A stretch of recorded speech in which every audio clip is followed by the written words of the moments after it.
Ball sa ating YouTube channel sa Kabulbolo TV. Yan. For today's video, dahil nga wala tayong upload sa mga kalapate, papakita ko naman yung ating mga labuyo.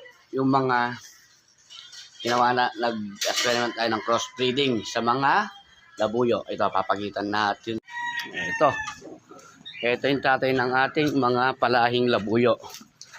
Ayan siya, oh. Ito yung una nating labuyo. Sobrang ilap dati, ngayon sobrang amo. Ayan. Ito yung pangalawa natin na pinapaamo. Yung bata pa, wala pang kahit. Kita nyo naman, napaka ilap. Ayan. Ito yung ating mga Texas. Ito yung ating mga Texas naman, oh.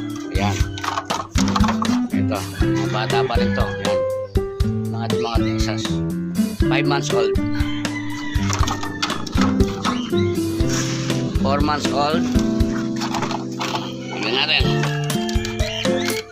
Yan, hindi mo yun, hindi mo ano. Yan, 4 months old to. O, bati ba ito natin? May isang inakay nandun. Kakatain. Yan.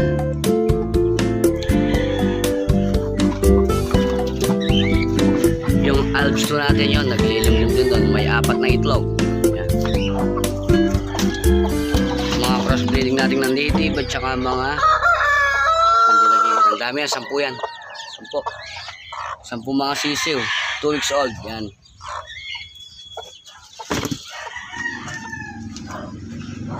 Yan naman yung ating crossbreeding din tayo. Magkocross din tayo ng IG. Mga Brahma. At ito na ang ating mga unang palaying crossbreed ng Bantex at saka labuyo, na pure labuyo. Ayun yung tatlo. Kung na alam mo na labuyo, maiilap. Meron silang kasamang dalawang Chinese chicken. Ayun sila. Kung nakikita nyo sa camera, yan, oh. Yan. Mga babae, ang problema mga babae. Yan. Yan pa yung dalawa. Yan, ang bali tatlo yan. Meron pa dito.